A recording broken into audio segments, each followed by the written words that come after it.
एक बार दो मित्र जंगल से गुजर रहे थे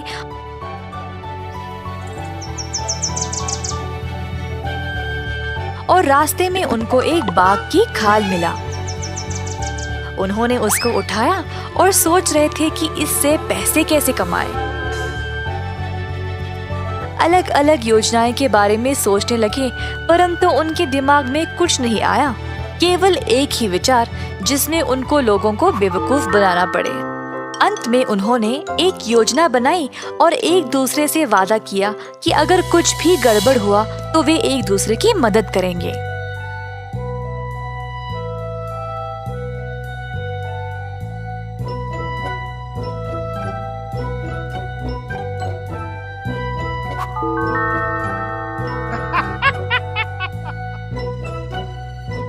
बिल्लू बाघ की खाल पहनकर लोगों का ध्यान खींचेगा और इसी दौरान किशन उन लोगों के घरों से चोरी करेगा।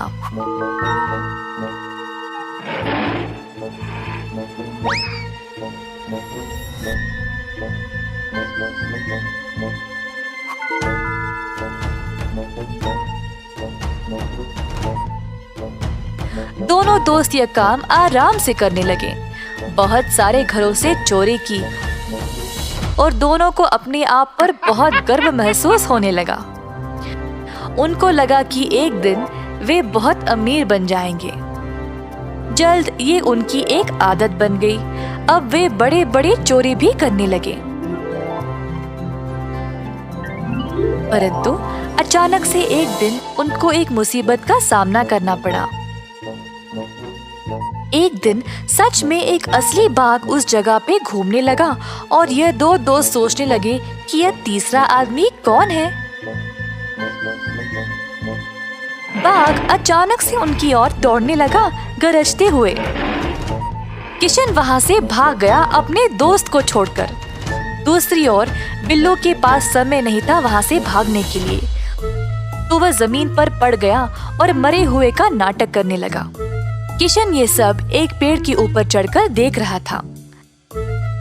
असली बाघ आया और बिल्लू को उसके बाघ के खाल के नीचे से सूंघने लगा। पेड़ के ऊपर बैठे किशन को ऐसा लग रहा था जैसे बाघ बिल्लू के कान में कुछ फुसफुसा रहा था। बिल्लू बिना हिले अपने सांसों को रोक के रखा था। बाघ को लगा कि यह केवल एक दूसरा मरा हुआ बाघ है और वहां से चला गया। तुरंत बिल्लू उड़ गया भारी सांसें लेते हुए। किशन पेड़ के नीचे आया और पूछा, वैसे बाघ ने तुम्हारे कान में क्या बोला?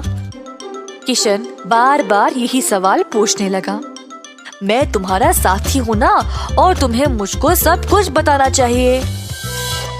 बिल्लू ने जवाब दिया, हम दोनों ने एक दूसरे से वादा किया है कि हम हमेशा एक दूसरे की मदद करेंगे, और तुम मेरी जान की परवाह किए बिना ऐसे सवाल कर रहे हो। खैर, तुमको जानना है ना कि बाघ ने मुझे क्या बोला? उसने मुझे तुम जैसे कंजूस लोगों से दूर रहने को बोला, और अब मैं वही करूँगा। कृपया मुझे मत छोड़ो, मुझे माफ कर देना दोस्त, मैं ऐसा कभी भी नहीं करूँगा, पर कृपया मुझसे दोस्ती नहीं तोड़ना। बिल्लू ने किशन से कहा कि ठीक है, वे दोनों अभी भी दोस्त रह सकते हैं, पर बिल्लू को अभी भी बहुत गुस्सा था। उसने किशन से बदला लेने की योजना बना रखी थी। अगले दिन दोनों ने मेयर साहब के घर को लूटने की योजना बनाई। इस बार बिल्लू ने किशन को बोला बाघ की खाल पहनने के लिए। किशन ने माना और फिर दोनों दरवाजे के पास आ पहुँचे। तुम अंदर जाओ, मैं इधर नजर रखूंगा। ठीक है, अगर कोई आएगा तो मुझे तुरंत बताना। किशन चुपचाप से अंदर गया और सारा सोना पैसा चोरी करने लगा। इसी दौरान बिल्लू ने दूर से मेयर साहब को वापस आते हुए देखा। बिल्लू बदले के लिए इसी मौके का इंतजार कर रहा था। वह घर के पीछे गया और अपने जेब से एक घंटी को निकाला। घंटी को वह जोर जोर से एक लकड़ी के साथ मारने लगा, शोर मचाने। जब मेयर साहब ने देखा कि आवाज उनकी घर से आ रही है, तो वह जल्दी घर की ओर दौड़े।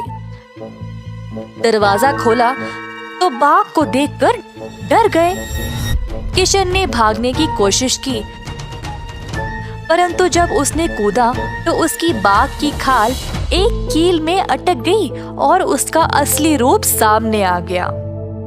मेयर साहब ने तुरंत किशन को पकड़ लिया और अंत में उसको जेल की सलाखों के पीछे डाल दिया।